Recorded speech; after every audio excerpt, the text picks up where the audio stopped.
Right, so chapter number 2 is about electrochemistry. अब मेरे प्यारे दोस्त, ये दो वर्ड से बना हुआ है, electro and chemistry. What do you mean bye electro? Electro का मतलब क्या? इलेक्ट्रॉन्स। केमिस्ट्री का मतलब क्या? Chemical reactions. So electrons and chemical reactions, ये दो चीजों को मिला के एक वर्ड कॉइन किया गया, that is known as electrochemistry. मतलब कहीं ना कहीं ये ऐसा कहना चाहता है कि electricity, that is electrons and chemical reactions के अंदर कोई ना कोई क्या है मेरे बच्चे? रिश्ता है। There is some relation between electrons and chemical reactions. Now let me explain you that relation. Let me give you some chemical reactions जिसमें ये relation आपको दिखेगा सामने। क्या आपने बचपन में एक रिएक्शन पढ़ा है? Zn plus CuSO4 gives you ZnSO4 plus Cu। बोलो हाँ ना? पढ़ा है ना आपने? नहीं, ये बचपन में रटा हुआ था ये। फिर 11th स्टैंडर्ड में हमने ये चीज देखा कि इस रिएक्शन के अंदर ये अपनी एक एलिमेंटल स्टेट में है, तो इसका ऑक्सीडेशन स्टेट 0 है। वो चीज +2 में कन्वर्ट हो रही है। मतलब जिंक का इस पूरे प्रोसेस में क्या हो रहा है मेरे दोस्त? ऑक्सीडेशन हो रहा है। सेम कॉपर की अगर मैं बात करूं तो वो यहां पर +2 में है, और जब वो रिएक्शन कंप्लीट हो रहा है तो कॉपर 0 में जा रहा है। मतलब कॉपर +2 से 0, मतलब उसका क्या हो रहा है? रिडक्शन। अब क्या आप लोगों को यह चीज याद है that Leo the lion says GER, जिसमें लियो का मतलब होता है loss of electron, and that process is known as oxidation. और गर का मतलब होता है गेन ऑफ, बोलो बोलो, इलेक्ट्रॉन्स, और वो प्रोसेस होता है रिडक्शन। तो मतलब जब किसी भी रिएक्शन के अंदर रिडक्शन और ऑक्सीडेशन हो रहा है, तो मतलब एक species is doing loss of electron, और वो इलेक्ट्रॉन्स मूव करके दूसरी स्पीशी की तरफ जाते हैं और वो गेन करता है, और वो गेन करके क्या हो रहा है? रिड्यूस हो रहा है। तो अगर इस रिएक्शन को ऐसे करके खोल दूं, तो खोलने पे मुझे ये पता चला कि इस पूरे रिएक्शन में जो जिंक भाई है ना, वो अपने +2 में कन्वर्ट हो रहा है बाय लूजिंग 2 इलेक्ट्रॉन्स। हो रहा है ना? और यही 2 इलेक्ट्रॉन्स कॉपर +2 जो सिस्टम में था, वो 2 इलेक्ट्रॉन्स को गेन करेगा और कॉपर में डिपॉजिट होना चालू हो जाएगा। So do you see there is a flow of electrons from one species to another species during this reaction. Do you see there is flow of electron from one species to another? Do you agree?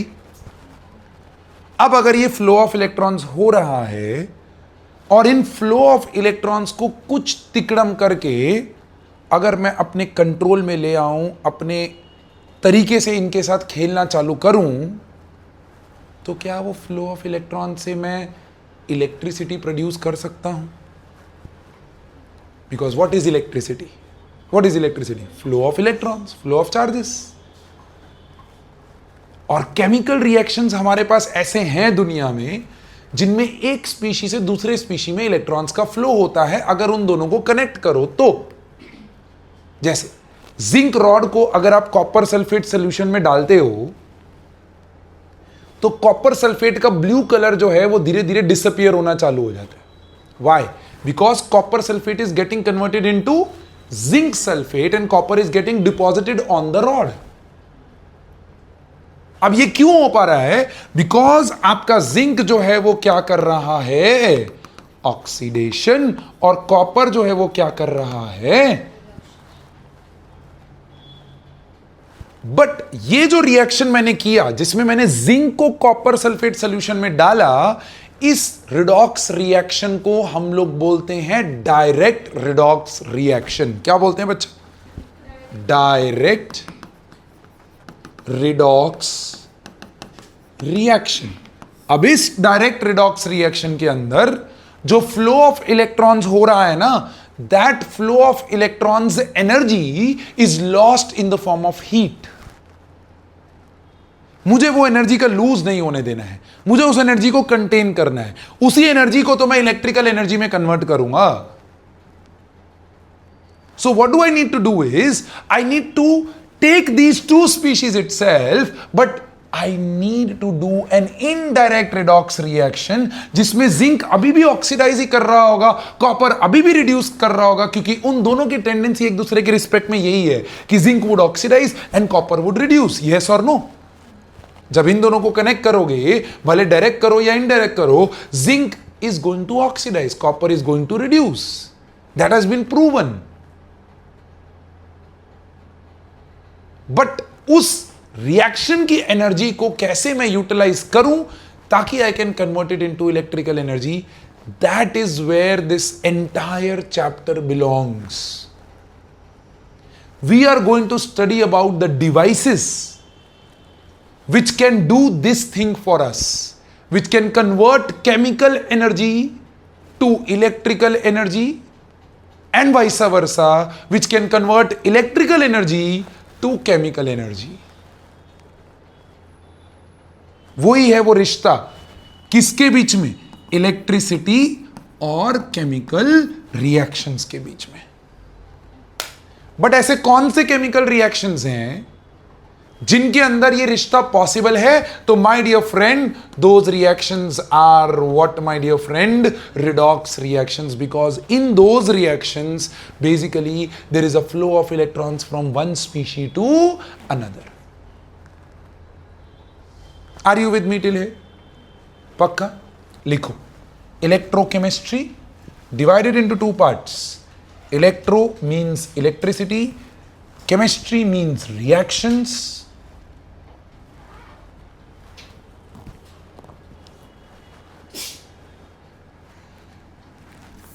and then under the chemistry means reactions you have to write redox reactions are the reactions in which electrons flow from one species to another.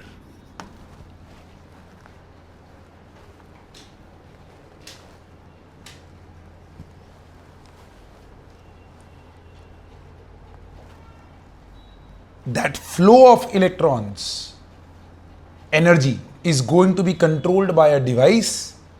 And that device is what we are going to talk about in this chapter. Now, if anyone asks you, sir, what is the application of this chapter around us? जैसे हमने जब solutions chapter पढ़ा तो हमने आपको बताया था कि आप solution से ही गिरे हुए हो। Actually, there is no pure substance. Even your water is not pure. It's a solution. Mineral water is a solution. It contains minerals in it. Distilled water pure water होता है।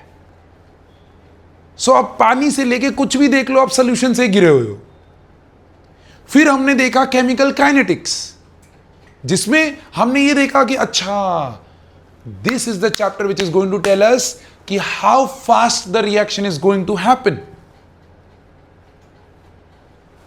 Where is this chapter going to belong in our day to day life? This chapter is going to belong on your palms. The batteries that you have in your mobile phones, in your laptops, in any of the devices, maybe electrical vehicles जो आजकल चल रहे हैं, the batteries that are there are actually those devices in which the chemical energy is getting converted into electrical energy, and when you press this button, the LEDs start to light up. And when that get discharged, then you charge it, right? तो charging में आप क्या करते हो? आप actually में higher voltage apply करते हो, जिससे सारे केमिकल रिएक्शंस रिवर्स डायरेक्शन में हो जाते हैं, जो अदरवाइज होने वाले नहीं थे। वो नॉन स्पॉन्टेनियस रिएक्शंस थे। जब आप यूज कर रहे हो तो पीछे स्पॉन्टेनियस रिएक्शंस हो रहे हैं, जिससे इलेक्ट्रिसिटी जनरेट हो रही है। और जब आप चार्ज करते हो तो नॉन स्पॉन्टेनियस रिडॉक्स रिएक्शंस होते हैं, जो अदरवाइज होने नहीं वाले थे, लेकिन आपने बाहर से इतनी हाई वोल्टेज एनर्जी डाली जिससे वो पूरा रिएक्शन रिवर्स होना चालू हुआ। Are you with me till here? क्या ये समझ में आ रहा है? Electrochemistry is in your palms,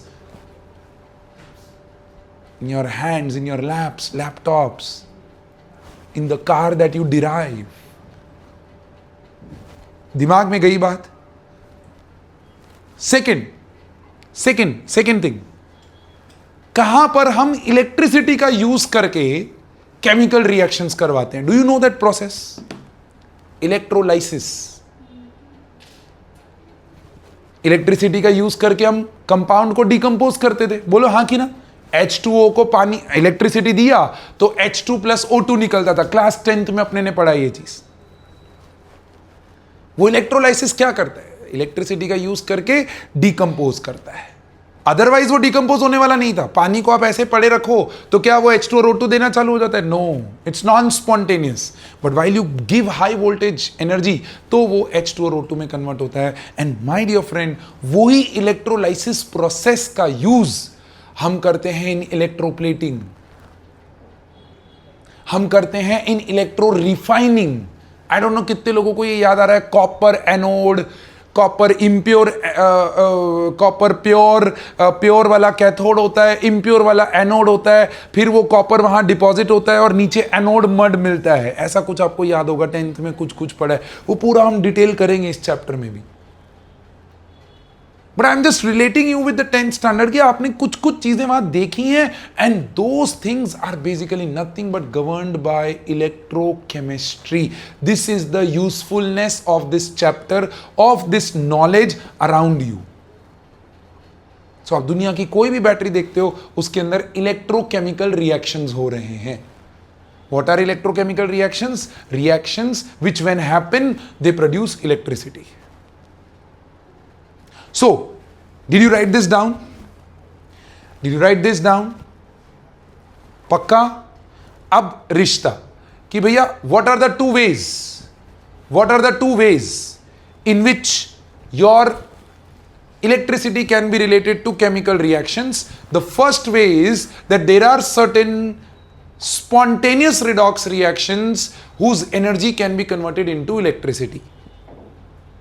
So, आप इतना वो मत करिएगा, कंफ्यूजिंग मत लिखिएगा, इतने बड़े बड़े लाइन नहीं लिखने हैं आपको। इन दोनों में बस इतना ही चीज लिखना है, that reactions, spontaneous reactions, energy converting to electrical energy. That's one way we can relate these two.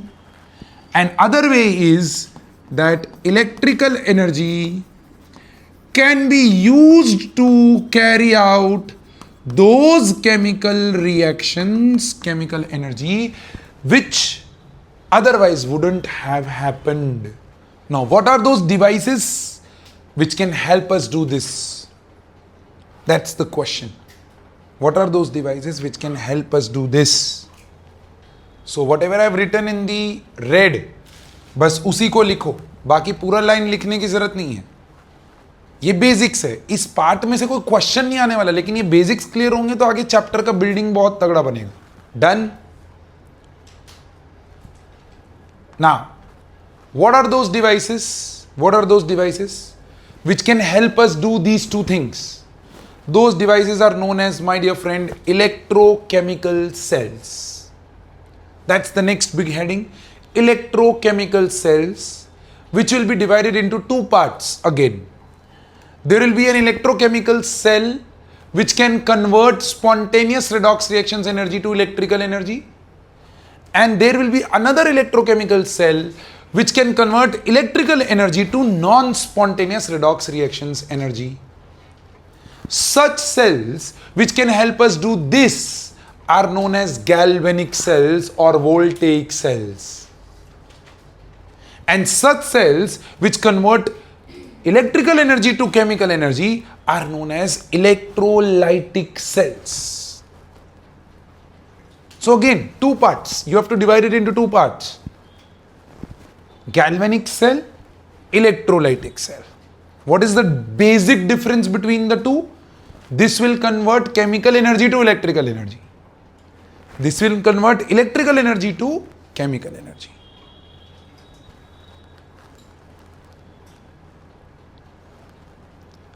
तो आपको ये आइडिया लग गया होगा कि चैप्टर मेजरली दो पार्ट में डिवाइडेड है. एक है आपका गैल्वेनिक सेल का पार्ट और एक है आपका इलेक्ट्रोलाइटिक सेल का part.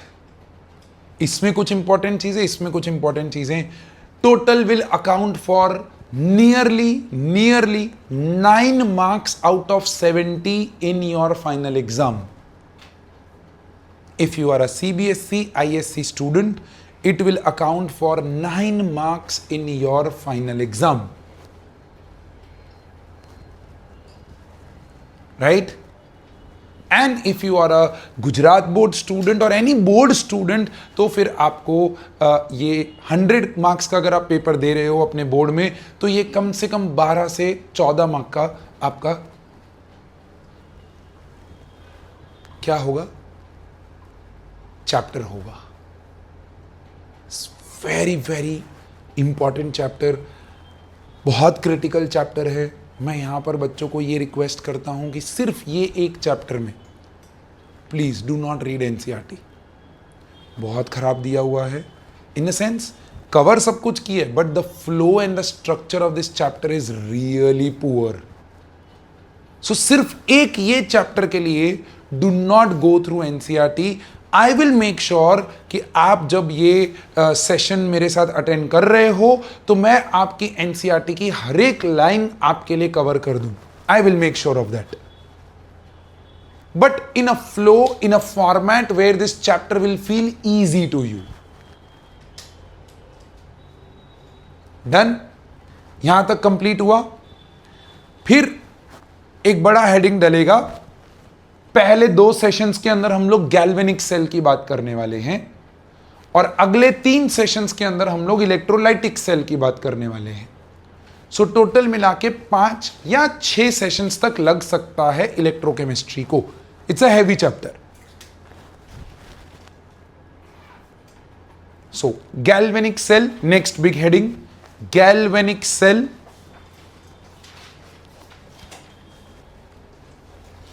Galvanic cell is the next big heading. और उसके अंदर सबसे पहला और सबसे इंपॉर्टेंट पॉइंट जो आप लिखोगे is the construction of the cell.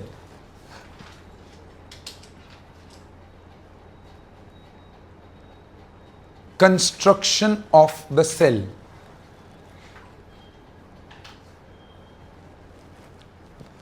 अब यहां पर ध्यान देंगे, बहुत इंपॉर्टेंट है.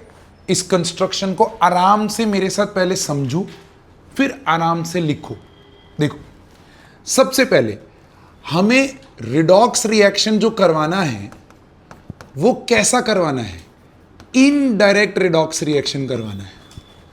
डायरेक्ट नहीं चाहिए. I do not want to put zinc directly into copper sulphate solution because the electron transfers energy is lost in the form of heat. I do not want to do that. I want to control that energy.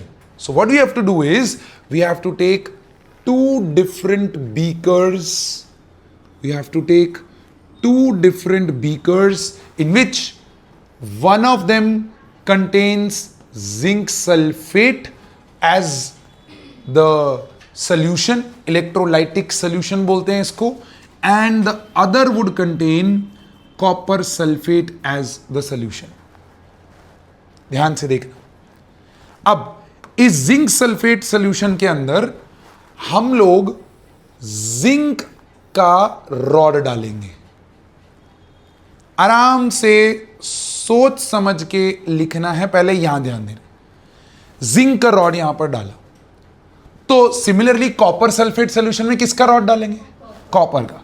सो जिस भी metal का आप salt ले रहे हो उसी का आपको यहां पर रॉड डालना है, क्योंकि ये जो मेटल है ना वो अपने आयंस के कांटेक्ट में आना चाहिए, तो ही वो रिएक्शन जो हम करवाना चाहते हैं उसकी पॉसिबिलिटी स्टार्ट होगी। So the moment you put copper into copper sulphate solution और the moment you put zinc into zinc sulphate solution, क्या होता है ध्यान से देखना। Zinc comes in contact with its +2 ions.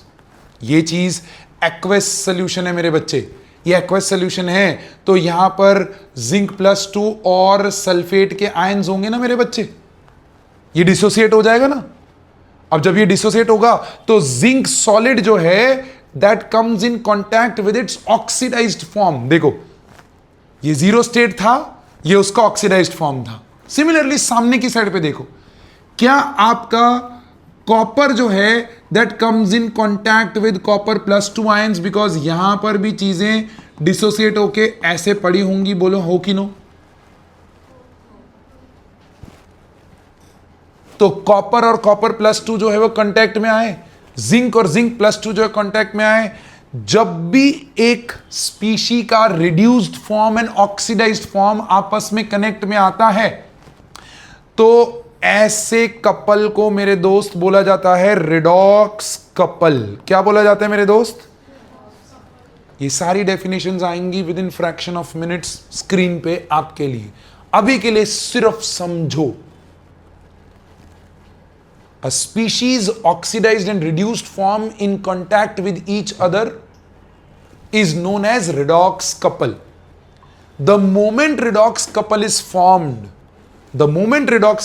formed, there is a possibility of two reactions to happen. एक reaction ये हो सकता है कि जिंक जो है, जो सॉलिड जिंक था, वो अपने +2 फॉर्म में जाए और 2 इलेक्ट्रॉन्स रिलीज कर दे। That's one possibility. और दूसरी पॉसिबिलिटी है कि सिस्टम के अंदर जो जिंक +2 था वो 2 इलेक्ट्रॉन्स रॉड से खींच ले। मेटल रॉड है ना, तो उसके अंदर इलेक्ट्रॉन्स होंगे, उसके साथ रिएक्ट करके वो जिंक जो है वो डिपॉजिट होना चालू हो जाए। मुझे बताओ, क्या ये ऑक्सीडेशन रिएक्शन है? क्या ये ऑक्सीडेशन रिएक्शन है? Loss of electron? क्या ये रिडक्शन रिएक्शन है? Gain of electrons? देखो ये गेन कर रहा है जिंक, यहां पर जिंक लॉस कर रहा है। सेम चीज क्या यहां पर भी पॉसिबिलिटी हो सकती है कि कॉपर जो है वो अपने कॉपर +2 में जाए और 2 इलेक्ट्रॉन्स रिलीज कर दे, और या फिर कॉपर +2 जो है वो 2 इलेक्ट्रॉन्स को गेन करे और कॉपर में चला जाए। There are 2 possibilities. The moment I drop this rod into its own salt containing solution, these are the 2 possibilities of the reactions that can happen. But which reaction will happen? That is dependent on how and to what element do you connect these 2. अगर आपने copper को zinc के साथ connect किया, ध्यान से देखना, अगर आपने कॉपर को जिंक के साथ कनेक्ट किया तो जिंक इज मोर रिएक्टिव, बोलो हां कि ना? तो इसके रिस्पेक्ट में जिंक ऑक्सीडाइज करना चालू कर देगा, और अगर जिंक ऑक्सीडाइज हो रहा है तो कॉपर क्या करेगा? रिड्यूस करेगा। बट यही चीज अगर आपने इसको सिल्वर के साथ कनेक्ट कर दिया, कॉपर को सिल्वर के साथ कनेक्ट कर दिया, तो सिल्वर में भी 2 पॉसिबिलिटी हो सकती है। सिल्वर या तो ऑक्सीडाइज होगा या तो क्या होगा? रिड्यूस। लेकिन silver is less reactive than copper, बोलो हां ना? तो अगर सिल्वर लेस रिएक्टिव है तो सिल्वर रिडक्शन करेगा और कॉपर को झक मार के क्या करना पड़ेगा? ऑक्सीडेशन। तो कौन सा रिएक्शन होगा ये डिपेंडेंट है कि आपने कौन से 2 एलिमेंट्स को साथ में जोड़ा है। एग्जैक्टली। तो 10th की जो रिएक्टिविटी सीरीज है वो यहां पर खेल करेगी। काशीनाथ का माली आलू जरा फीके से पकाता है, कौन है आगे आओ पहले, ये एक है। दूसरा आप लोग वो जेनजी वाला, कैटरीना ने कार मांगी ऑल्टो जेन फरारी, फिर भी क्यों मिली वाइट समथिंग समथिंग ऐसा कुछ है, सिल्वर ऑडी, फिर भी क्यों मिली सिल्वर ऑडी। हाँ, you have various mnemonics, Google कर लोगे, यूट्यूब कर लोगे, मेरे पे मत यूट्यूब कर लो यार, आपकी जनरेशन को कौन रोक सकता है, यूट्यूब कर लोगे मिल जाएगा। बट मेरे को बेस्ट लगता है काशीनाथ का माली आलू जरा फीके से पकाता है, कौन है आगे आओ पहले। That's my POV.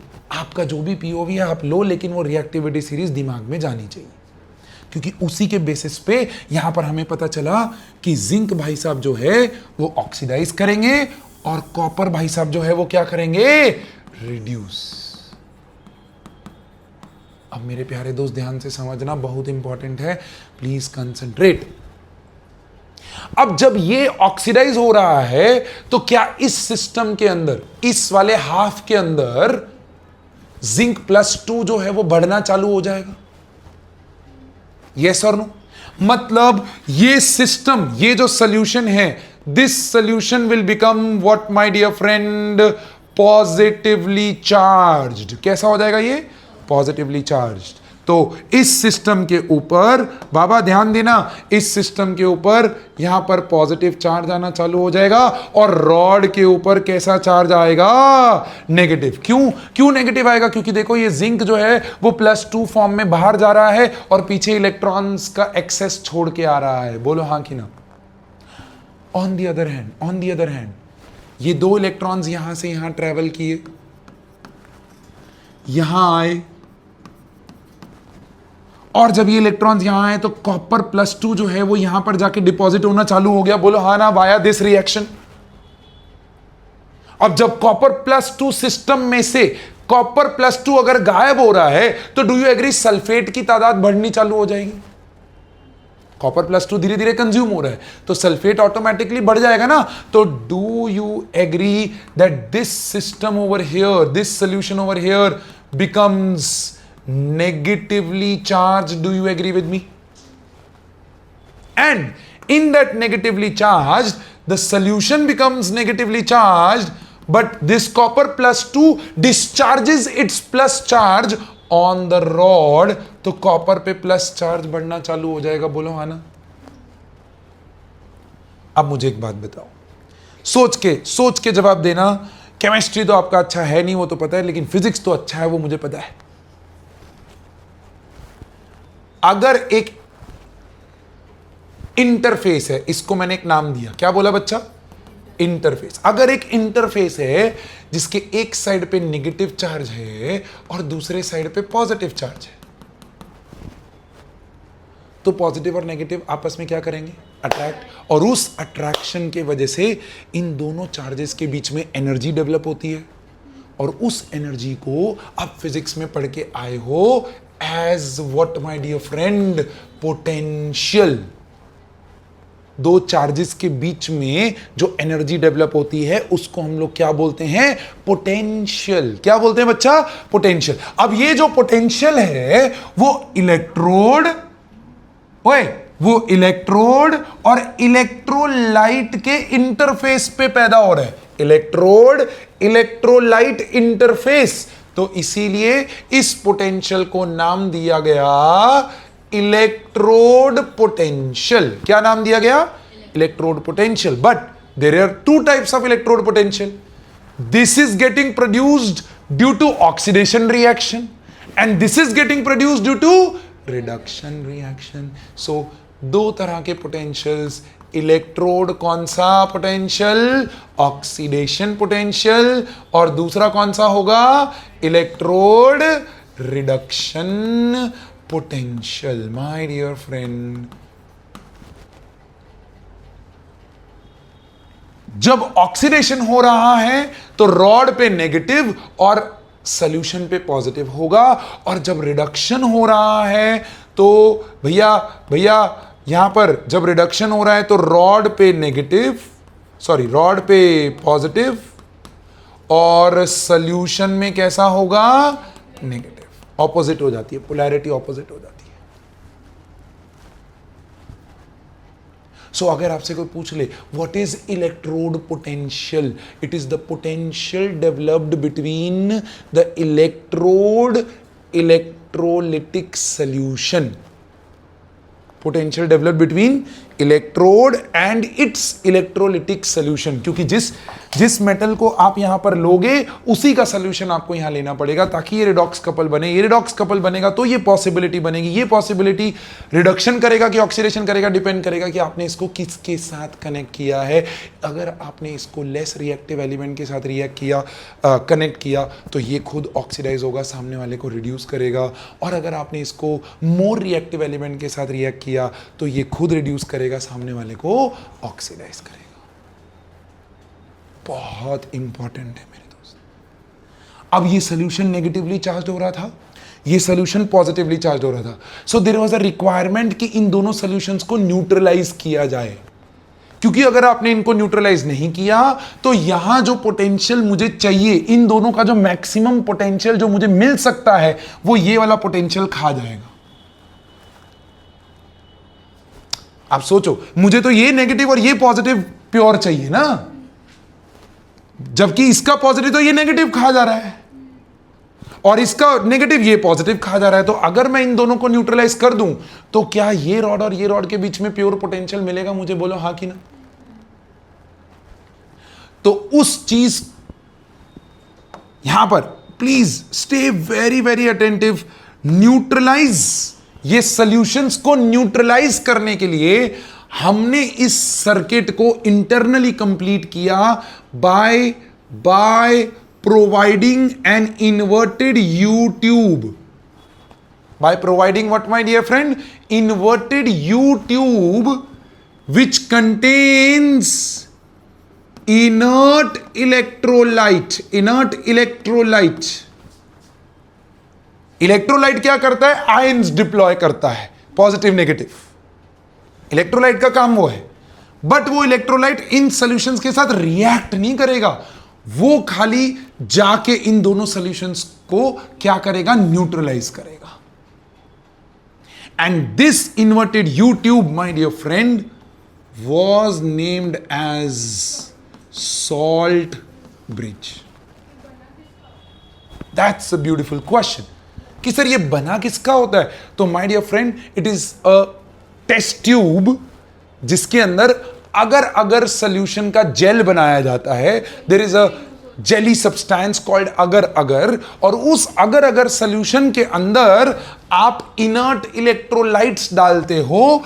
Example of inert electrolytes like NaCl, like KCl, like NH4Cl, like KNO3, like NaNO3 या लाइक NH4NO3। एग्जैक्टली वही अगर। Yes yes yes yes, Amazon पे मिलता है अगर।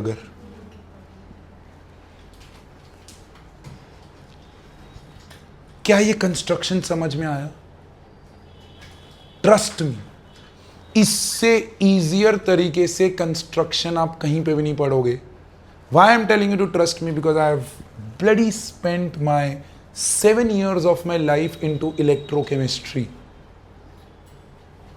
My BTech and MTech has been into this.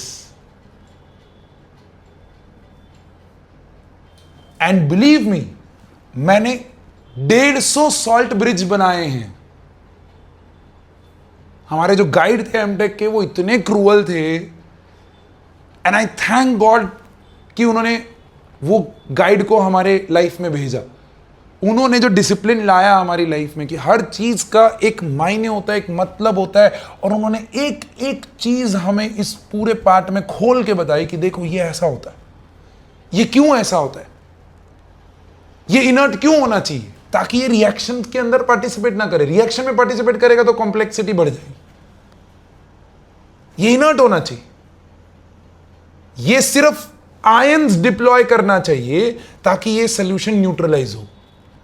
वो neutralise करना क्यों जरूरी है? क्योंकि भैया आपका इन दो रॉड्स के बीच का जो पोटेंशियल है वो ये सोल्यूशन खा जा रहे हैं। So to get the maximum potential between the two rods, two electrodes, salt bridge is required. क्या आप मेरे साथ हो यहां तक? Are you there with me? ये मैं अभी के लिए यहां से रब कर रहा हूं, ये मैं अभी लिखवाऊंगा, वापस लिखवा दूंगा, बट ये समझाने के फ्लो में आना जरूरी था। इलेक्ट्रोड पोटेंशियल दो प्रकार के होते हैं। What are those two types? Electrode oxidation, electrode reduction. Construction समझ में आया? Now the electrode on which oxidation is happening, इन दोनों में से कौन सी रॉड पे ऑक्सीडेशन हो रहा है? Zinc. the electrode on which oxidation is happening is, my dear friend, known as anode of the cell. Remember please, आप लोगों ने आज तक एनोड कैथोड ऐसे याद रखा है, anode is the positive terminal, cathode is the negative terminal. गलत। आज के बाद कहीं पे भी किधर भी मैं आपको मिल जाऊं और अगर मैंने आपको पूछा व्हाट इज एनोड और अगर आपने बोला पॉजिटिव, बाय गॉड मैं बता रहा हूं जुत्ती मेरी 12 नंबर की है। आप वहां पर मेरे को ये बोलोगे sir anode is that electrode on which oxidation is happening. Anode cathode कभी भी पोलैरिटी से डिफाइन नहीं होता है, वो प्रोसेसेस से डिफाइन होता है। दुनिया का कोई भी सेल है, एनोड ऑक्सीडेशन करेगा, कैथोड पे रिडक्शन होगा।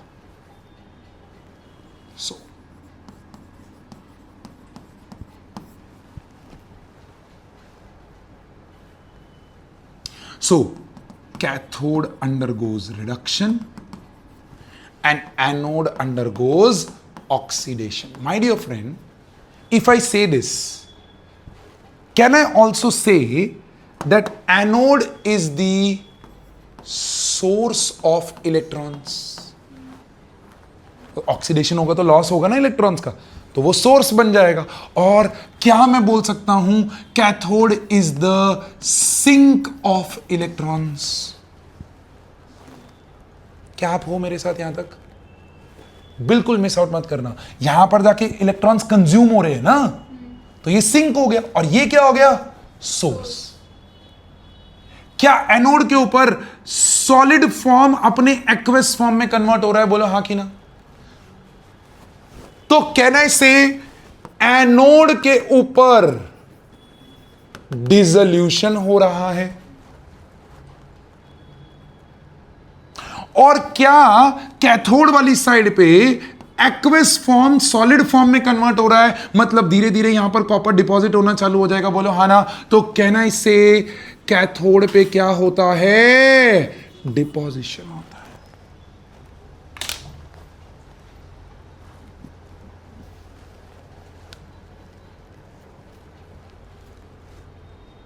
Are you with me till here? This is the circuit completion of a zinc copper cell. क्या बोला मैंने? Of a zinc copper cell, which was the simplest electrochemical cell developed by a scientist called Daniel. इसीलिए Daniel cell कभी भी आप terminology सुन लो तो आपको ये क्लिक हो जाना चाहिए कि it is talking about zinc copper cell, जिसमें zinc will undergo oxidation and copper will undergo reduction.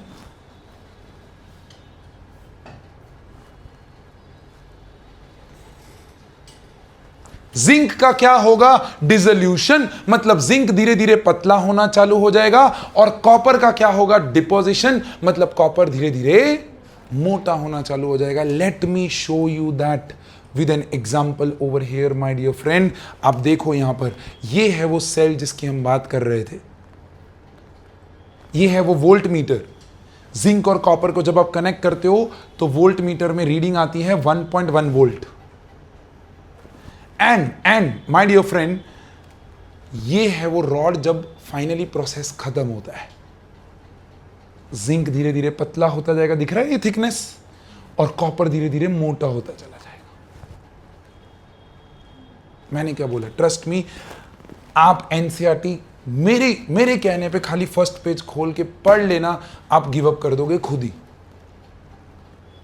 और इसीलिए सिर्फ इसी चैप्टर के लिए मैं बोल रहा हूं मत पढ़ना, बाकी चैप्टर के लिए तो मैं सामने से बोल दूं कि पढ़ो यार, हर एक लाइन में कुछ मिलेगा, बट इस चैप्टर का ना स्ट्रक्चर इतना गंदा दिया है, फ्लो इतना गंदा दिया सब कुछ है उसने, लेकिन फ्लो बहुत खराब दिया है, इसमें बच्चा गुम हो जाता है और इतना कॉम्प्लिकेटेड हो जाता है उसके लिए। ये चैप्टर है बहुत simple chapter. If you are pretty aware of कि इस साल सीबीएसई का ऑन स्क्रीन मार्किंग सिस्टम आया है और उसमें कुछ गूफअप्स हुए हैं 100%, it was first time for CBSE as well, तो होना ही था वो, कुछ ना कुछ रफल होना ही था, बट कुछ ज़्यादा हो गया, that's completely okay. But what I am trying to tell you is कि मैं जो आपको चीख चीख के बोलता रहता हूँ, what is the problem in the OSMs में आपको बताता हूँ। एक प्रॉब्लम तो भाई कुछ जगहों पे ब्लरी स्कैनिंग हुआ है, ब्लर हो गया, स्कैन ब्लर हो गया, तो उसकी वजह से टीचर देख नहीं पा रहा है। दूसरा प्रॉब्लम ये हुआ हैंडराइटिंग का, स्कैन किया, हैंडराइटिंग के अंदर रिप्रेजेंटेशन में समझ नहीं आ रहा। मैं चीख चीख के बोलता रहता हूं कि भाई हर एक स्टेप का मार्क्स है, गिवन डेटा लिखो, फॉर्मूला हाईलाइट करो और फिर सॉल्यूशन बनाओ। बट आप देखो, आपने अगर अपने टेस्ट एनालिसिस किए हो तो उसमें आप न्यूमेरिकल्स में गिवन डेटा लिखते ही नहीं हो, फॉर्मूला लिखे बिना सीधा वैल्यू डालना चालू कर देते हो। अब उस केस में होगा क्या कि आपका जो टीचर है जो चेक कर रहा है, उसके ऑन स्क्रीन मार्किंग जो सिस्टम है, उस सिस्टम में बाय डिफॉल्ट दिया होता है कि गिवन के आपको 0.5 मार्क्स देने हैं। अब बच्चे ने अगर गिवन नहीं लिखा है तो वो 0 कर देगा, तो 3 मार्क के न्यूमेरिकल में ऑलरेडी 0.5 कट हो गया, ऑलरेडी यू आर एट 2.5, भले फिर आपका पूरा आंसर सही है।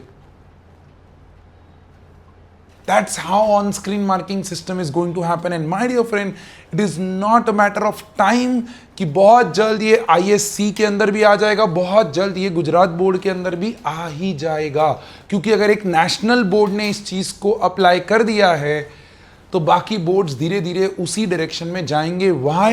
Because एक्चुअली में इट विल मेक, इस साल ऐसा लगा है कि ये टफ हो गया है टीचर्स के लिए, बट धीरे धीरे ये टीचर्स के लिए इजी ही हो जाएगा सिस्टम। इस साल इन अदर बोर्ड्स तो आने के चांसेस नहीं है, बट सीबीएसई तो 100% इसको कंटिन्यू करेगा और स्ट्रांगली वापस आएगा। वो आपने भी देखा कि जब जब नीट के पेपर में कुछ प्रॉब्लम्स हुई हैं तो वापस जब होता है तो फिर वो स्ट्रांगली वापस आते हैं। सेम चीज कि ऑन स्क्रीन मार्किंग सिस्टम में गुफअप हुए हैं 100%, बट धीरे धीरे ये आपकी लाइफ, स्टूडेंट्स की भी और टीचर्स की भी लाइफ आसान करेगा। स्टूडेंट्स की इस तरीके से करेगा कि भैया आपको आदत डलवाएगा कि भैया चीजें क्लियर लिखना चालू करो, गुपचाओ मत चीजों को। और वही मैं आपको कहता हूं कि जब आप रेगुलर नोट्स बना रहे हो ना, क्लियर लिखने का वो स्टेप कहां से शुरू होता है, जब आप अपने क्लास नोट्स बना रहे होते हो। वो क्लास नोट्स जब आप बना रहे हो ना, उनको इतना फेयर कर दो कि आपको दोबारा लिखने की जरूरत ही ना पड़े। डायग्राम्स ड्रॉ करो, लेबल करो, हर चीज आपको डिटेल में बता रहा हूं। Is that okay? क्लियर है? 100%? Yes.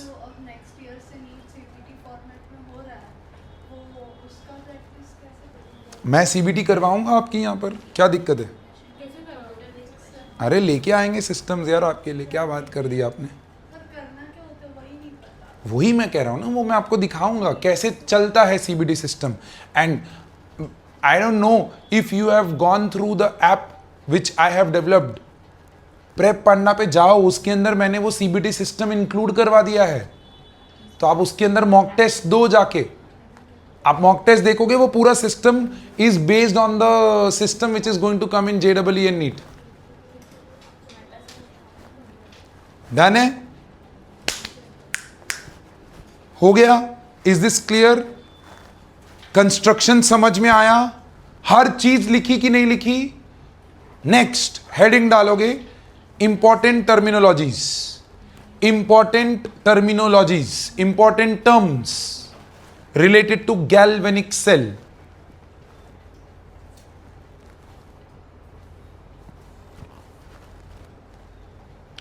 Important terms related to galvanic cell, जिसमें पहला half cell. When a metal electrode is immersed in an electrolytic solution containing its own salt electrolytes, it constitutes to form a half cell. Metal electrode dipped into its own salt containing solution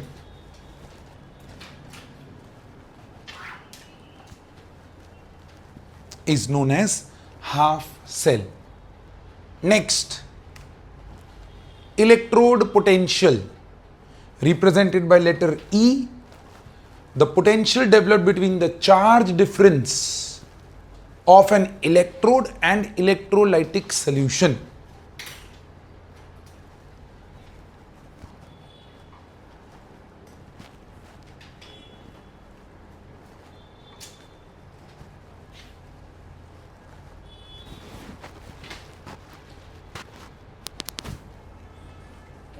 Electrode oxidation potential, which is E. अगर कोई metal है तो वो metal M से Mn plus जाएगा तो oxidise होगा. बोलो हाँ कि ना? 0 से प्लस. या फिर अगर कोई नॉन मेटल है तो वो N माइनस से N जाएगा. अपने नेगेटिव स्टेट से 0 की तरफ जब वो जाएगा तब वो ऑक्सीडाइज हो रहा होगा. This is the डिनोशन of electrode oxidation potential. ऐसा ही सोचो, अगर इलेक्ट्रोड रिडक्शन पोटेंशियल की बात करूं मैं, तो मेटल के केस में क्या डिनोशन हो जाएगा? बोलो क्या डिनोशन हो जाएगा मेटल के केस में? Mn plus going to M. Reduction potential का डिनोशन सबस्क्रिप्ट में जाएगा ये. और E n going to N minus. ये डिनोशंस बहुत इंपॉर्टेंट हैं, प्लीज ध्यान रखना.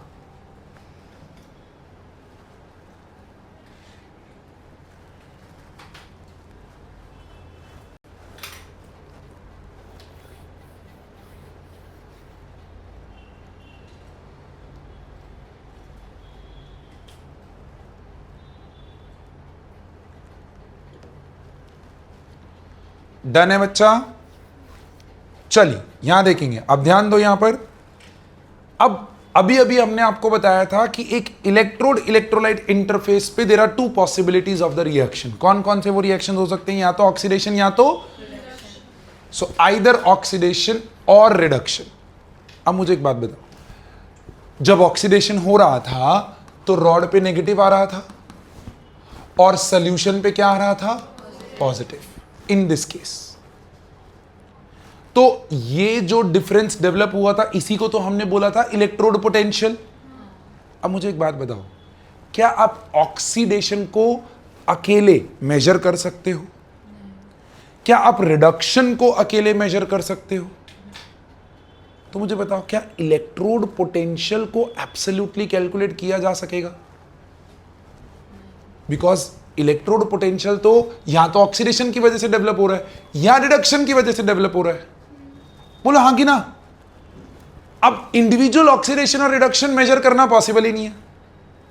तो इलेक्ट्रोड पोटेंशियल का भी एब्सोल्यूट वैल्यू मेजर करना पॉसिबल नहीं है. सो आपने जब वो 2 टाइप्स लिखे, वहां पर नीचे एक बढ़िया से बॉक्स में नोट बना के लिखो that the absolute value of electrode potential is difficult to measure because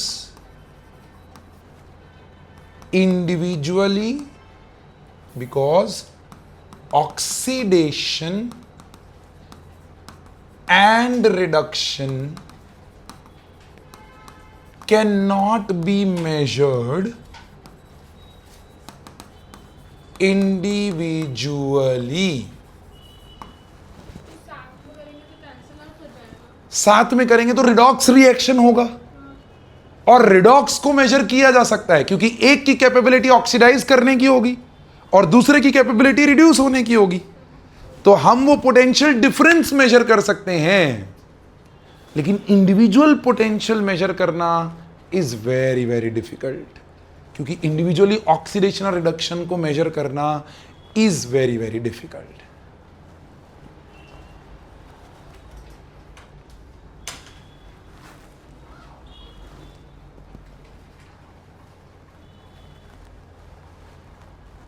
extremely important part, यहां से नेक्स्ट पार्ट कनेक्ट होने वाला है। So make sure you write this very importantly.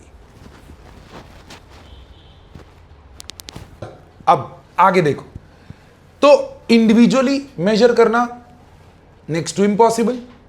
Single reaction occurrence possible ही नहीं है। या तो ऑक्सीडेशन या रिडक्शन इंडिविजुअली तो होता ही नहीं है, रिडॉक्स होता है। तो what do we need to do? If I have to measure an electrode potential का वैल्यू, सपोज करो मुझे जिंक का पोटेंशियल निकालना है या कॉपर का पोटेंशियल निकालना है, तो मैं क्या करूंगा? मैं इन दोनों को कनेक्ट कर दूंगा, तो मुझे वोल्ट मीटर में पोटेंशियल डिफरेंस का वैल्यू मिल जाएगा। उस डिफरेंस को डिवाइड बाय 2 कर दूंगा, तो जिंक का पोटेंशियल मिल जाएगा, कॉपर का पोटेंशियल मिल जाएगा। बट ये प्रॉब्लम कहां अटकेगी? देखो प्रॉब्लम कहां अटकेगी कि भाई साहब आपने जिंक को कॉपर के साथ जब कनेक्ट किया तो वैल्यू आ रही है 1.1 वोल्ट, लेकिन वही जिंक को जब आप सिल्वर के साथ कनेक्ट कर रहे हो तो आ रही है 1.6 वोल्ट। अब जब आप डिवाइड बाय 2 कर रहे हो तो 1.1 को डिवाइड बाय 2 कर रहे हो तो जिंक की वैल्यू अलग आ रही है, 1.6 को डिवाइड बाय 2 कर रहे हो तो जिंक की वैल्यू अलग हो जाएगी। तो ऐसे तो जिंक की वैल्यू अलग अलग एलिमेंट्स के साथ अलग अलग हो जाएगी। तो साइंटिस्ट बोले यार ये तो बच्चे पागल हो जाएंगे। तो साइंटिस्ट बोले ये एक ऐसा टाइम है जब हमें यहां पर कुछ ऐसे स्टैंडर्ड्स क्रिएट करने पड़ेंगे जिसके रिस्पेक्ट में हम बाकी सब पोटेंशियल्स को मेजर कर सके। एब्सोल्युटली तो मेजर कर ही नहीं सकते, तो एक स्टैंडर्ड इलेक्ट्रोड बनाते हैं, उस स्टैंडर्ड इलेक्ट्रोड के रिस्पेक्ट में हम बाकी के पोटेंशियल्स को मेजर करेंगे। तो अब यह क्वेश्चन था कि उस स्टैंडर्ड इलेक्ट्रोड को बनाने के लिए कौन सा एलिमेंट चूज किया जाए। तो उसके अंदर साइंटिस्ट लोगों ने बोला बिना दिमाग लगाए सिंपलेस्ट एलिमेंट चूज कर लो ना यार। सिंपलेस्ट एलिमेंट कौन सा है अपना? What is the simplest element of all the periodic table elements? Hydrogen. Why it is known as simplest? Because it contains 1 proton 1 electron. तो उन्होंने बोला चलो हाइड्रोजन का इलेक्ट्रोड बनाते हैं। अब प्रॉब्लम कहां थी? हाइड्रोजन का इलेक्ट्रोड बनाने के चक्कर में भाई भूल गए हाइड्रोजन तो गैस है। हाइड्रोजन का स्टैंडर्ड एग्जिस्टेंस क्या है? गैस। तो अब कैसे बनाएं उस इलेक्ट्रोड को? तो फिर उन्होंने उस चीज का कंस्ट्रक्शन किया। अब देखो उस कंस्ट्रक्शन को देखो, उस कंस्ट्रक्शन के अंदर उन्होंने क्या क्या किया। अब कंस्ट्रक्शन को ध्यान से समझो, please stay very very attentive. I will tell you then what you have to write down. So measurement was impossible. To measure the electrode potential, we created a standard hydrogen electrode. क्या create किया हमने?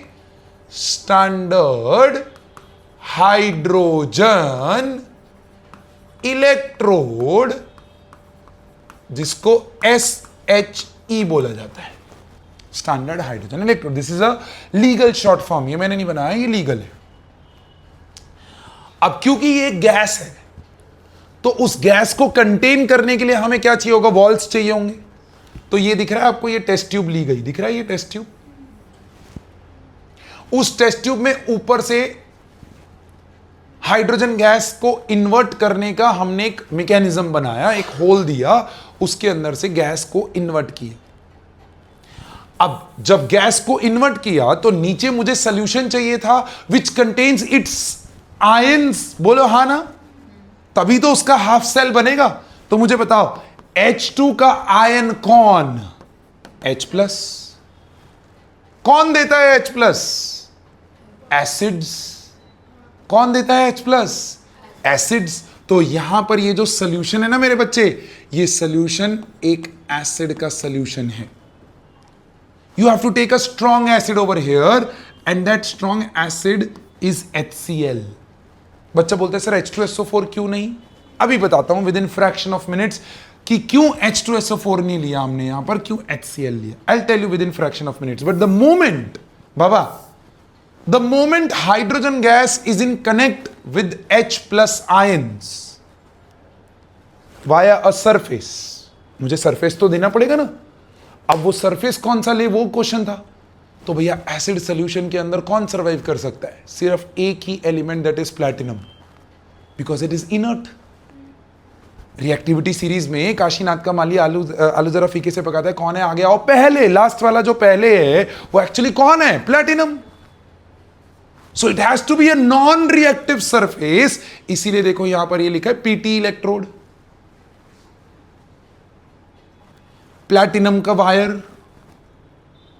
अब जब ये surface मिला तो क्या दो पॉसिबिलिटी हो सकती है कि H2 जो है वो अपने 2H प्लस आयंस में कन्वर्ट हो, रिलीजिंग 2 इलेक्ट्रॉन्स.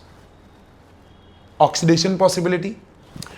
और क्या दूसरी पॉसिबिलिटी हो सकती है कि सिस्टम में से 2H प्लस 2 इलेक्ट्रॉन्स को गेन करें. रिडक्शन की पॉसिबिलिटी, ऑक्सीडेशन की पॉसिबिलिटी. रिडक्शन होगा कि ऑक्सीडेशन होगा वो किस पे डिपेंड करेगा? अगर आपने हाइड्रोजन को उससे ज्यादा रिएक्टिव एलिमेंट के साथ रिएक्ट कर दिया तो हाइड्रोजन का रिडक्शन होगा और उन भाई साहब का ऑक्सीडेशन होगा. और अगर आपने लेस रिएक्टिव एलिमेंट के साथ रिएक्ट कर दिया तो हाइड्रोजन का ऑक्सीडेशन होगा और उन भाई साहब का रिडक्शन होगा. पढ़ लिया है ना हमने ये चीज? बोलो हाँ कि ना. अब वो ये बोल रहा है कि अगर आपने इस हाफ सेल को स्टैंडर्ड कंडीशन दे दिया. What do we mean by standard condition? बाबा, स्टैंडर्ड कंडीशन का मतलब है that the pressure of the gas has to be maintained at 1 bar और 1 atm. Temperature of the system has to be maintained at 298 Kelvin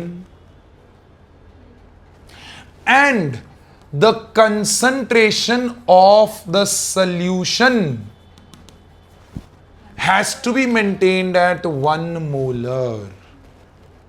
देखो ये दिख रहा है 1 molar. अब दिमाग लगाओ कि मैंने HCl ही क्यों लिया, मैंने H2SO4 क्यों नहीं लिया? क्योंकि अगर आप H2SO4 का 1 मोलर सोल्यूशन बनाते हो तो वो एक्चुअली में 2 मोलर H प्लस दे देगा, क्योंकि उसमें 2 H प्लस है. I need to maintain at 1 molar. So you need a strong acid and that to a monoprotic acid. What do you mean by monoprotic acid? Which can release only 1 H plus. ये बहुत important है यार, बहुत बहुत बहुत कि HCl क्यों लिया. कोई नहीं बताने वाला आपको, लेकिन ये है कहानी. स्टैंडर्ड कंडीशन समझ में आई? स्टैंडर्ड हाइड्रोजन इलेक्ट्रोड समझ में आया? स्टैंडर्ड केस में हमारा जो E है, ध्यान से देखना, E के ऊपर लग जाता है एक नॉट. एक नॉट आपने सोल्यूशन चैप्टर में पढ़ा है, P not, TB not, TF not. That not tells you pure state. This not, E के ऊपर not will tell you standard है ये. This is standard. Standard word आते ही प्रेशर 1 हो गया, टेम्परेचर 298 हो गया, कंसंट्रेशन 1 मोलर हो गया. अब अगर मुझे ये रिएक्शन को डिनोट करना है तो क्या मैं H2 in connection with H plus ऐसा लिख सकता हूं? प्लीज हमेशा याद रखना, डिनोशन में कभी भी बैलेंसिंग इंक्लूड नहीं करते हैं, कभी भी बैलेंसिंग इंक्लूड नहीं करते हैं. वो अपने आप आएगा, जब हम इसका रिएक्शन बनाएंगे तो अपने आप बैलेंसिंग आएगा, वो करेंगे. In upcoming classes we will talk about it how this. Similarly नीचे वाले को क्या मैं ऐसे लिख सकता हूं? H plus in connect with H2. This is reduction, this is oxidation.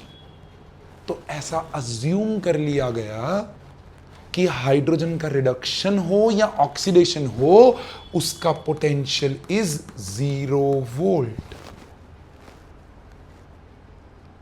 अब समझने की कोशिश करो, ताकत समझो ये स्टैंडर्ड बनाने की, कि अगर मैंने हाइड्रोजन को 0 वोल्ट मान लिया है, अब अगर मैंने इसके साथ जिंक को कनेक्ट किया और वोल्ट मीटर में मेरे पास एक रीडिंग आई जो कि एक पोटेंशियल डिफरेंस की रीडिंग है, उस डिफरेंस में से अगर एक का वैल्यू 0 है तो वो वैल्यू जिंक की हो गई कि नहीं हो गई? बट क्या वो उसकी एब्सोल्यूट वैल्यू है? वो उसकी रिलेटिव वैल्यू है। Relative to what? Relative to standard hydrogen electrode. तो अगर सीयू के साथ जो होता है वो मतलब वो सीयू का मिला के मतलब उसका एग्जैक्टली तो जिंक और कॉपर में जब जिंक और कॉपर को मिला के आप 1.1 वोल्ट लेके आते हो तो एक्चुअली जिंक का पोटेंशियल और कॉपर का पोटेंशियल है। It is not basically 1.1 divided by 2, zinc का इतना कॉपर का इतना, नो। वो जो 1.1 वोल्ट आ रहा है वो जिंक और कॉपर का पोटेंशियल मेजर किया गया है under standard conditions with respect to SHE. और उसमें से अभी हम देखेंगे कि पोटेंशियल कैसे निकाला, वो 1.1 कैसे आया mathematically. I will show you that. Zinc का अलग से निकाला कॉपर का अलग से निकाला तो ऐसे नहीं तो निकलेगा ना, जिंक का अलग निकल गया, कॉपर का अलग निकल गया विद रिस्पेक्ट टू हाइड्रोजन। फिर उसको ऐड नहीं कर सकते। वही करना है, we'll talk about it, give me some time. वही करना है, एग्जैक्टली सही थॉट पे हो, हम आएंगे उस चीज पे। बोलो, क्या ये कहानी समझ में आई? क्या आप मेरे साथ यहां तक हो? स्टैंडर्ड हाइड्रोजन इलेक्ट्रोड समझ में आया? लिखो। वो नोट बनाया आपने, मेजरमेंट इज इम्पॉसिबल, हेडिंग डालो उसी के नीचे, मेजरमेंट ऑफ इलेक्ट्रोड पोटेंशियल। आते हैं, उस पे आते हैं। Measurement of redox, measurement of electrode potential.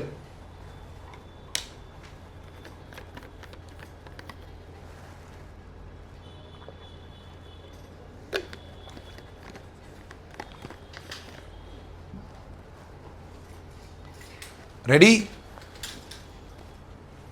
लिखो, to measure the electrode potential of a given element, to measure the electrode potential of a given element,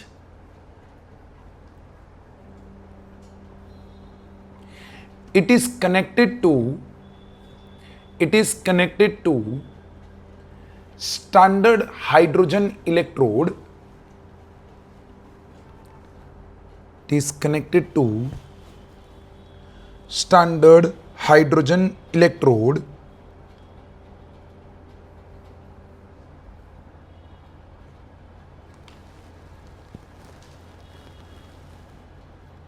whose electrode potential value is considered to be 0 volt. Electrode potential value is considered to be 0 volt.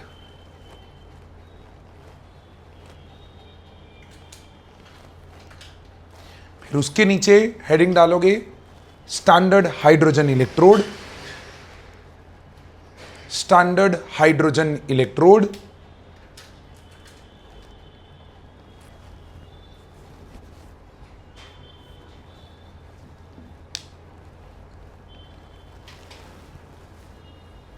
लिखो, it is a reference electrode, it is a reference electrode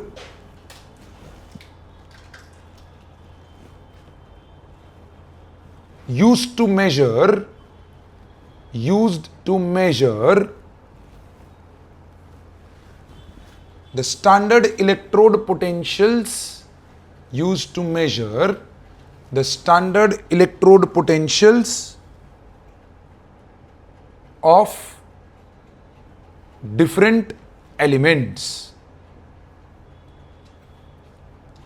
Used to measure the standard Electrode potentials of different elements.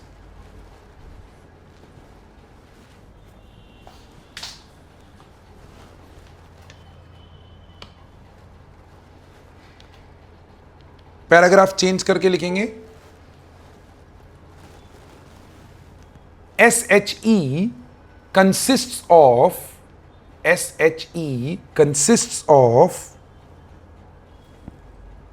platinum electrode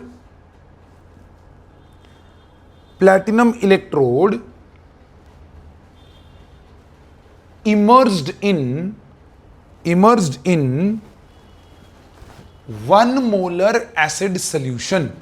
immersed in 1 molar acid solution bracket में HCl surrounded by hydrogen gas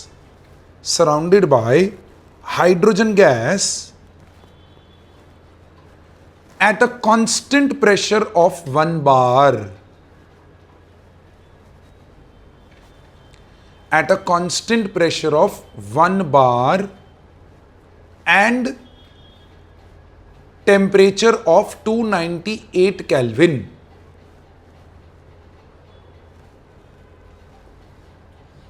उसके बाद आप ये diagram बनाओगे, 3D में मत बनाइएगा, 2D में बनाइएगा.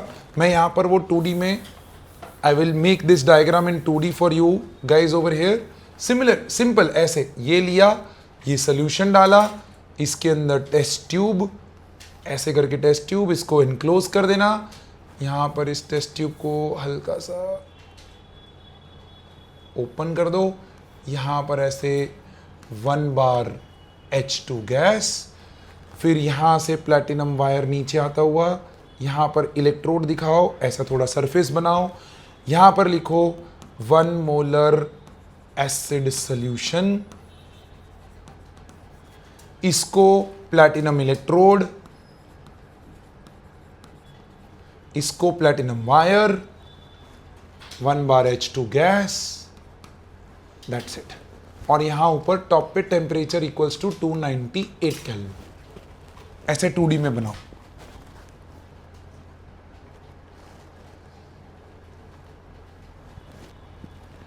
So if this chapter is in your upcoming midterm examinations or PT periodic tests आते हैं ना, उसमें electrochemistry, if there is a chapter, there is a chance कि आपको बोल दे explain the construction of standard hydrogen electrode. The paragraph that I have given you, वो पूरा paragraph with the diagram आपको लेबल करके दिखा देना है, full marks. That's my guarantee. हाँ, यहां तक फुल मार्क्स नहीं है. ये डायग्राम करने के बाद ये 2 नीचे रिएक्शंस लिखो, उसके बाजू में ये दोनों डिनोशन 0 वोल्ट.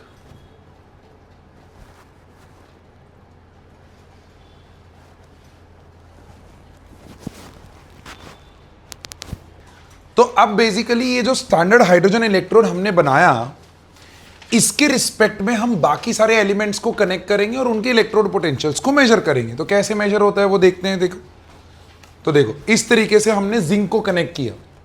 अब जब जिंक को कनेक्ट किया तो इन दोनों के बीच में वोल्ट मीटर का डिफरेंस कितना आ रहा है, देखो 0.76. अब क्वेश्चन यहां पर ये था कि ये जो 0.76 आया, ये जिंक का स्टैंडर्ड कंडीशन में आया. यहां पर भी स्टैंडर्ड हाफ सेल ही बनाना पड़ेगा, क्योंकि वो स्टैंडर्ड है तो इसको भी स्टैंडर्ड रखना पड़ेगा. अब क्वेश्चन ये है कि ये जिंक का ऑक्सीडेशन पोटेंशियल है या ये जिंक का रिडक्शन पोटेंशियल है, ये हमें जानना है. तो ये कैसे पता चलेगा? तो अगर हाइड्रोजन के साथ कनेक्ट करने पे आपका इलेक्ट्रोड डिसॉल्व हो रहा है, क्या हो रहा है बच्चा? तो अगर वो डिसॉल्व हो रहा है तो मतलब ऑक्सीडाइज कर रहा होगा. अगर ऑक्सीडाइज कर रहा है तो मतलब ये पोटेंशियल ऑक्सीडेशन पोटेंशियल होगा. तो मतलब ये 0.76 वोल्ट जो है वो ऑक्सीडेशन पोटेंशियल है जिंक का, बिकॉज जिंक डिसॉल्व हो रहा है. ऐसे ही मैं इसकी जगह पे अगर कॉपर को कनेक्ट करूंगा तो कॉपर के अंदर मेरे प्यारे दोस्त ये क्या होगा, डिपोजिशन होगा. और यहां पर जो ये वैल्यू है ये 0.34 आई. तो उस केस में E0 copper +2 going to copper 0.34 volt. Yes, sir पर रिएक्टिविटी सीरीज के मतलब उससे तो जिंक वैसे भी मोर रिएक्टिव है, तो हमने वैसे क्यों किया? But mind your friend, reactivity series actually इससे बनी है. तो वो रिएक्टिविटी सीरीज आई कैसे? दिस इज दैट खेल. तो हमें रिएक्टिविटी सीरीज से ही करना है.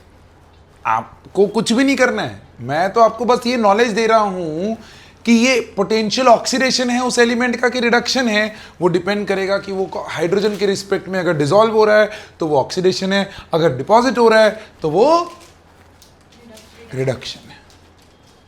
तो ऐसे करते करते करते करते हमने दुनिया जहान के जितने एलिमेंट्स थे हमारे पास, उन सब को हाइड्रोजन के साथ कनेक्ट कर करके एक बहुत ही प्यारी सी सीरीज बनाई, जिसको हम लोग आज की डेट में बोलते हैं रिएक्टिविटी सीरीज, या फिर हम इसको बोलते हैं electrochemical series. That's your next terminology. आपका पहला टर्मिनोलॉजी था हाफ सेल, दूसरा टर्मिनोलॉजी था इलेक्ट्रोड पोटेंशियल। उसके अंदर आपने ये छोटे छोटे हिस्से खोले, hydrogen electrode, absolute value calculate करना पॉसिबल नहीं है, तो हमने कनेक्ट करके हाइड्रोजन इलेक्ट्रोड के रिस्पेक्ट में एक सीरीज बनाई, electrochemical series. So terminology number 3, electrochemical series. Electrochemical series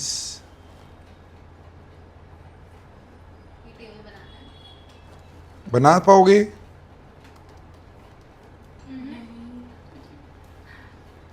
बना पाओगे? देख लो, बना सकते हो तो बना दो।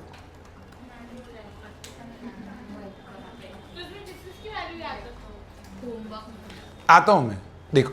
तो पहले इलेक्ट्रोकेमिकल सीरीज को डिफाइन करते हैं, लिखो। Electrochemical series is defined as the series of elements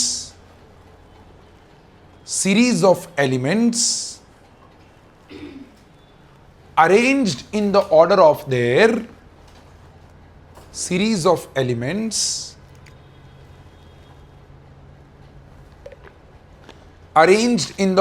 their standard reduction potentials। अब देखो, बहुत सारों के ऑक्सीडेशन आ रहे थे, बहुत सारों के रिडक्शन आ रहे थे, तो पहले तो आईयूपीएसी ने बोला इन सबको रिडक्शन पोटेंशियल्स में कन्वर्ट कर दो। अब बच्चा बोलता है सर रिडक्शन पोटेंशियल में कैसे कन्वर्ट करेंगे? How will we convert these into reduction potentials? That's the question. So कैसे कन्वर्ट करोगे रिडक्शन पोटेंशियल में? बाबा कैसे कन्वर्ट करोगे रिडक्शन पोटेंशियल में, बताओ। आपके पास जिंक का ऑक्सीडेशन पोटेंशियल आया with respect to hydrogen, 2 electrons, इसका वैल्यू आया प्लस 0.76 वोल्ट। तो रिडक्शन में ये रिवर्स हो जाएगा ना रिएक्शन। तो अगर रिएक्शन रिवर्स हो जाएगा और कंडीशन मेंटेन रखी हुई है, तो डू यू एग्री ये प्लस का सिर्फ क्या हो जाएगा? माइनस।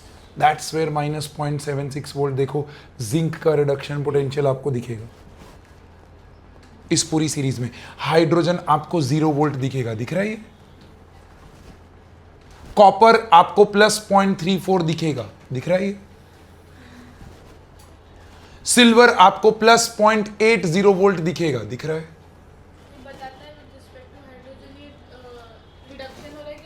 करेक्ट। ये लेस रिएक्टिव है और ये मोर रिएक्टिव एलिमेंट्स है, क्योंकि इनका रिडक्शन पोटेंशियल कम है, इनका रिडक्शन पोटेंशियल हायर है। तो सबसे पहले हमने सारे पोटेंशियल्स को लिस्ट किया और उनको रिडक्शन पोटेंशियल्स में कन्वर्ट कर दिया बाय जस्ट मेकिंग नेगेटिव। जिनका ऑक्सीडेशन आया है उनको ही नेगेटिव करना है ना, बाकी तो जिनका रिडक्शन आया वो तो रिडक्शन के फॉर्म में ही आया है। इस तरीके से हमने इलेक्ट्रोकेमिकल सीरीज बनाई। एंड माय डियर फ्रेंड, ये पूरी की पूरी सीरीज बाय फ्राइडे नहीं, by Saturday's class with the values आपको याद हो जानी नहीं चाहिए। टेंशन मत लो, नहीं कर पाओगे, ह्यूमनली पॉसिबल ही नहीं है। ये पोटेंशियल की वैल्यूज जहां पर भी जिस भी क्वेश्चन में रिक्वायर्ड है दिया जाएगा, वो हक है आपका मांगना स्टैंडर्ड रिडक्शन पोटेंशियल की वैल्यूज। बट हां, जो आपकी रिएक्टिविटी सीरीज है ना, उसके बेसिस पे कुछ बेसिक क्वेश्चंस आपका एग्जामिनर बना देता है, तो मेक श्योर कि आप रिएक्टिविटी सीरीज अपने दिमाग में रखें। अदरवाइज जितने भी न्यूमेरिकल्स हैं उनमें ये रिडक्शन पोटेंशियल की वैल्यूज आपको दी जाएंगी और कुछ कुछ वैल्यूज तो आपको याद हो जाएंगी। क्यों? क्योंकि उसके क्वेश्चंस इतने सारे कर लोगे कि वैल्यूज याद हो जाएंगी। सो टेंशन नहीं। बट क्वेश्चन ये था कि भाई साहब इतनी बड़ी सीरीज बना डाली, उसका यूज क्या? आज आपने इतना मेहनत किया, सेल बनाया, हाइड्रोजन इलेक्ट्रोड बनाया, सब कुछ तिकड़म किया, फिर उसके बाद आपने ये सीरीज बनाई, पर what is its application to us? that's where the next heading in the electrochemical series itself, where we will talk about the application of electrochemical series.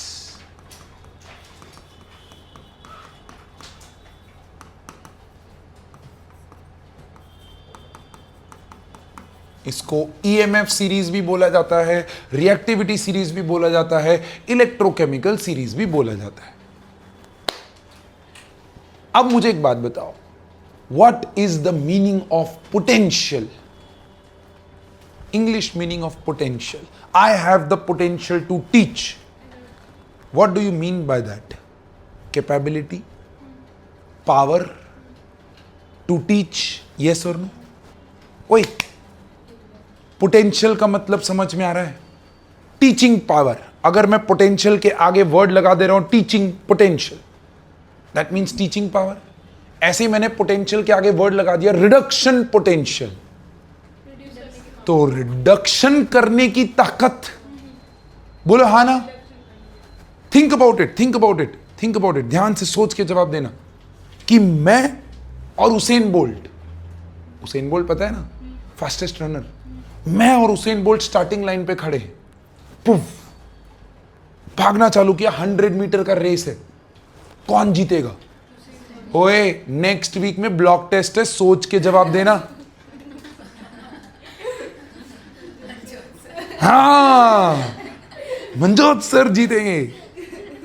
But हंसते हुए चेहरे ये बता रहे हैं कि पाजी आप कुछ भी बोलो, उसेन बोल्ट को आप कंपीट तो नहीं कर पाओगे. क्यों? क्योंकि उसका running potential is much much higher than you. So कौन पहुंचेगा फिनिश लाइन पे पहले? Obviously Usain Bolt. लेकिन मैं बोलूं उसेन बोल्ट और पाजी बोर्ड पे पढ़ा रहे हैं, तो किसका टीचिंग आपको बेटर समझ में आएगा? अबे अब तो बोलो. You get my point? So potential word जो है ना, वो ये डिफाइन करता है कि कौन कितनी ताकत रखता है. अब आप समझ के जवाब देना. मैंने आपको बोला कि मेरे पास एक कॉपर का इलेक्ट्रोड है जिसका पोटेंशियल +0.34 है, और मेरे पास एक जिंक का इलेक्ट्रोड है जिसका -0.76 है. तो इन दोनों में से रिडक्शन पोटेंशियल का वैल्यू किसका हायर है? इन दोनों में से रिडक्शन पोटेंशियल का वैल्यू किसका हायर है? ये सारे रिडक्शन पोटेंशियल, ये देखो, सब में गेन ऑफ इलेक्ट्रॉन हो रहा है. कॉपर है कि नहीं? तो अब सोचो, अगर मैं कॉपर और जिंक को कनेक्ट करूंगा तो कौन रिडक्शन करेगा? कॉपर, क्योंकि उसका रिडक्शन पोटेंशियल हायर है. तो जिंक को झक मार के क्या करना पड़ेगा? Oxidation. And the electrode on which reduction happens is known as cathode of the cell. तो क्या मैं इस सीरीज की एप्लीकेशन में पहला एप्लीकेशन लिख सकता हूं that standard reduction potential is directly proportional to cathode forming tendency?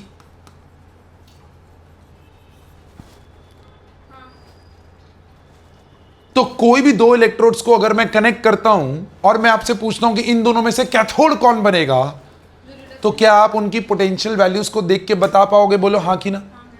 मानो मैंने आपको बोला कि मैंने एक सेल बनाया यूजिंग कॉपर एंड सिल्वर. तो मैंने पूछा इन दोनों में से कैथोड कौन? सिल्वर. मैंने पूछा इन दोनों में से एनोड कौन? कॉपर. मैंने बोला इन दोनों में से सोर्स ऑफ इलेक्ट्रॉन कौन? क्योंकि कॉपर ऑक्सीडाइज करेगा. मैंने बोला इन दोनों में से सिंक ऑफ इलेक्ट्रॉन कौन? मैंने बोला इन दोनों को कनेक्ट किया, where what direction will the electrons flow? Copper to से. आप समझ रहे हो? आप समझ रहे हो? एक एप्लीकेशन हुआ, उसमें से कितने प्रकार के क्वेश्चन बना दिए मैंने. तो अगर आपके पास स्टैंडर्ड रिडक्शन पोटेंशियल की वैल्यू है तो आप उससे यह फाइंड आउट कर सकते हो कि स्पीशी कैथोड बनेगी कि एनोड बनेगी. Are you with me? With respect to other, obviously ये रिलेटिव सीरीज है, एब्सोल्यूट सीरीज तो है ही नहीं. दूसरा, मुझे बताओ, जो एलिमेंट खुद रिडक्शन करता है क्या वो सामने वाले को ऑक्सीडाइज करता है? The one which undergoes reduction itself oxidizes the other, yes or no? So can I say higher the value of standard reduction potential, higher is the oxidizing power of that element? Oxidising power का मतलब क्या? वो सामने वाले को कितनी ताकत से ऑक्सीडाइज कर सकता है. So higher the reduction potential value, stronger it will reduce itself, and stronger it will reduce itself, higher it will oxidize the other. So oxidizing power बढ़ जाएगी ना. Exactly. So higher the reduction potential value, stronger is the oxidizing agent. और oxidising power और reducing power एक दूसरे के inversely proportional होती है. तो क्या मैं तीसरी एप्लीकेशन भी यहां पर बना सकता हूं कि S R P is inversely proportional to what my dear friend? Reducing power. अब देखो इन दोनों एप्लीकेशन में से वो क्वेश्चन कैसे बनाएगा? वो गधे का बच्चा आपको क्या करेगा? बहुत सारे एलिमेंट्स दे देगा और उनके पोटेंशियल की वैल्यूज दे देगा, और वो पोटेंशियल की वैल्यूज दे के आपको बोलेगा arrange them in the order of their oxidising power. उसका oxidise. Can you solve one question for me? चलो ट्राई कर. मैंने आपको एक क्वेश्चन दिया, ई नॉट ऑफ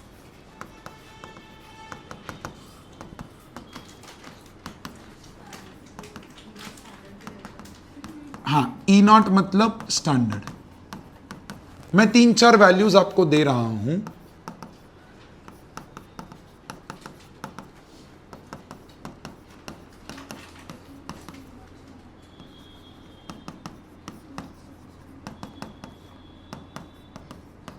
मैंने बोला arrange them in the order of their oxidising power. करो.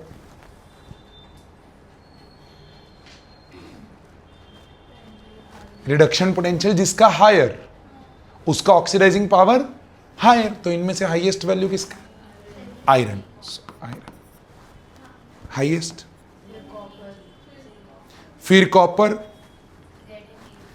फिर जिंक, और फिर AG. Trust me I am telling you, ये चीज आप मेरे साथ याद रखोगे. इसीलिए मैं ये गलती हर साल हर बैच में करता हूं. ये आपको ऑप्शन नंबर ए में दिखेगा ये आंसर. आप टिक करोगे यस. Exactly my point. आपको पहले ये देखना है कि क्या सारी वैल्यूज ऑक्सीडेशन की दी हैं कि रिडक्शन की दी हैं, या मिक्स दिया है. अगर आप देखोगे तो Ag going to Ag plus, ये तो ऑक्सीडेशन का वैल्यू हो गया, और Fe प्लस ये भी ऑक्सीडेशन का हो गया. ये दोनों रिडक्शन के हो गए. तो पहले तो आपको कोई एक वैल्यू में कन्वर्ट करना पड़ेगा. तो you will have to convert this into reduction value. तो जैसे ही आप Ag plus going to Ag करोगे, ये प्लस 0.80 हो जाएगा. My dear friend, highest value हो गई. और ये Fe प्लस 2 तो Fe हो जाएगा, तो ये नेगेटिव वैल्यू हो जाएगी. पूरा आंसर गड़बड़ हो जाएगा. अब आप जिंदगी में नहीं भूलोगे ये चीज कि भैया ई नॉट वैल्यू देखते एक्साइट मत हो जाओ. उसके सबस्क्रिप्ट में जाके देखो कि वो जो वैल्यू है वो ऑक्सीडेशन की दी है कि रिडक्शन की दी है. अब अगर आप आंसर निकालोगे तो परफेक्ट आएगा कि Ag सबसे ज्यादा हाईएस्ट, उसके बाद आपका कॉपर, उसके बाद आपका Fe, और सबसे लीस्ट जिंक. ओए आया मजा कि नहीं आया? ऐसा क्वेश्चन वो बनाएगा और आपको प्रॉब्लम में डालेगा. अब देखो इसी में उसने बोल दिया था same set values, arrange them in the order of the reducing power. तो उल्टा हो जाएगा सब कुछ, बिकॉज इनवर्स प्रोपोर्शनैलिटी है. बोलो हाँ ना? ऐसे ही मुझे बताओ, zinc plus copper sulphate, zinc plus copper sulphate, क्या जिंक सल्फेट प्लस कॉपर मिलता है? मतलब zinc is more reactive than copper. We have come to know that, yes और नो? और जिंक का रिडक्शन पोटेंशियल लोअर है कि हायर है कंपेयर टू कॉपर? लोअर, मतलब lower the reduction potential higher is the reactivity. That's your application number 4 my dear friend. Standard reduction potential is inversely proportional to reactivity, is inversely proportional to reducing power, directly proportional to oxidizing power, and directly proportional to cathode forming tendency. My dear students, I am telling you, ये 4 application के basis पे इतने basic से questions वो बनाता है और आप उसके अंदर तकलीफ में पड़ जाओगे. जैसे लिखा है एग्जैक्टली वैसे लिखो. सर EMF मतलब electromagnetic electromotive force series. EMF नहीं पढ़ा फिजिक्स के अंदर? Electromotive force, cell potential. क्या बात कर रहे हो, अभी तक आया नहीं?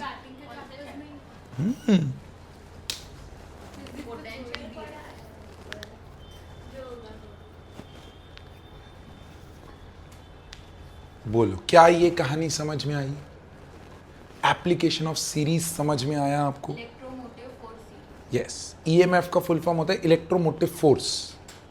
ये फोर्स ही तो है ना, गेन करने की फोर्स, इलेक्ट्रॉन्स गेन करने की फोर्स. रिडक्शन लिख लिया ये एप्लीकेशन? जैसे लिखा है वैसे प्रोपोर्शनैलिटी के फॉर्म में लिखना, याद जल्दी आएगी और अच्छे से क्वेश्चन सॉल्व होगा. डन. अच्छा, फिर देखो, इधर देखो प्लीज, यहां पर ध्यान. नेक्स्ट जो आने जा रहा है स्क्रीन पे वो आपका नेक्स्ट टर्मिनोलॉजी भी है और वो आपका सीरीज का 5th एप्लीकेशन भी है. कि मैंने 2 इलेक्ट्रोड्स को कनेक्ट किया, अब मुझे इसका भी पोटेंशियल पता है, इसका भी पोटेंशियल पता है. तो जब मैं इन दोनों को कनेक्ट करूंगा तो क्या मैं सेल पोटेंशियल निकाल सकता हूं? दिस इज जिंक का पोटेंशियल -0.76, रिडक्शन की बात कर रहा हूं. एंड दिस इज कॉपर का पोटेंशियल +0.34. अब इन दोनों को जब मैंने कनेक्ट किया तो मेरे पास इसका भी पोटेंशियल है, इसका भी पोटेंशियल है. तो जब मैं इन दोनों को कनेक्ट करूंगा तो जो पोटेंशियल डिफरेंस इन दोनों में आने वाला है वो सेल पोटेंशियल ही तो होगा. बोलो हाँ ना. उसी को हम लोग बोलते हैं ईएमएफ. तो उसको हम लोग क्या बोलते हैं?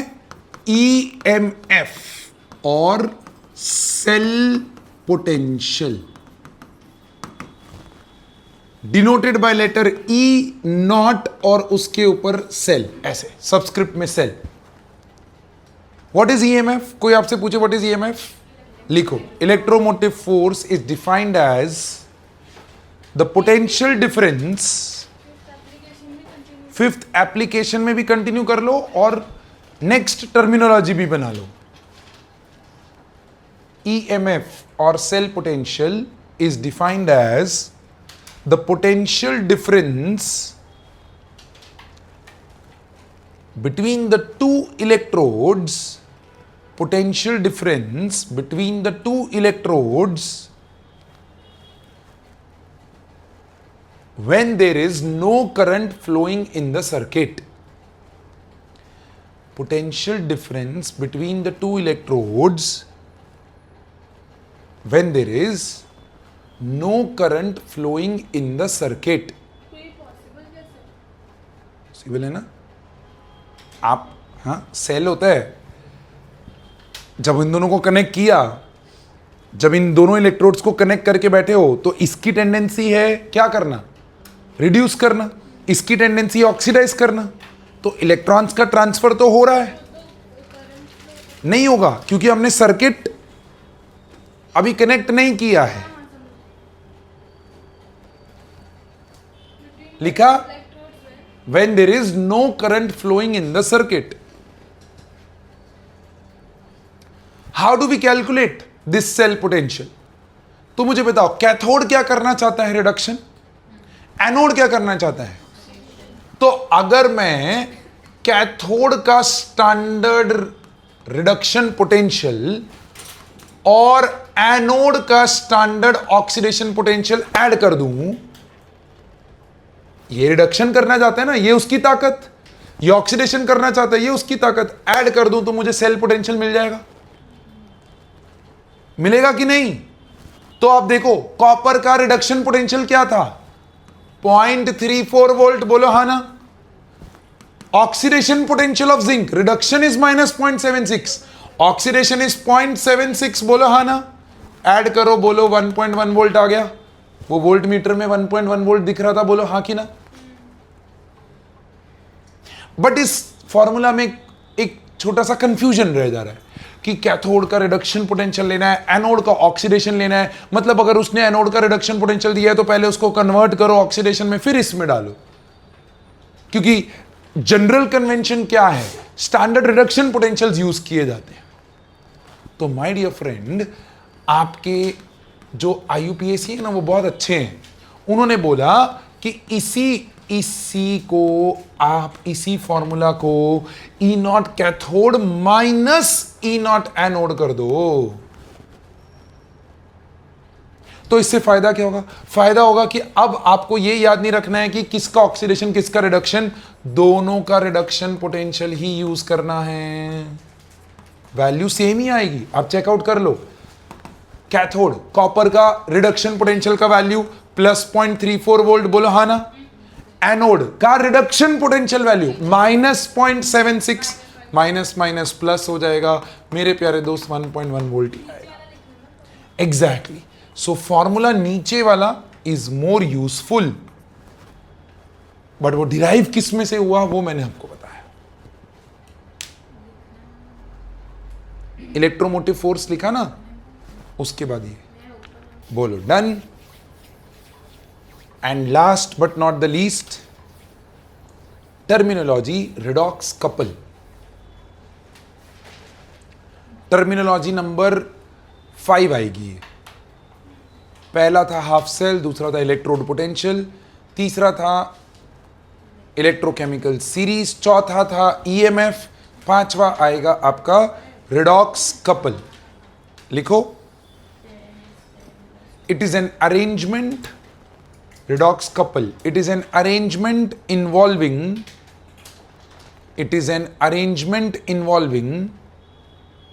contact between, it is an arrangement involving contact between oxidized and reduced form, it is an arrangement involving contact between oxidized and reduced form of same element,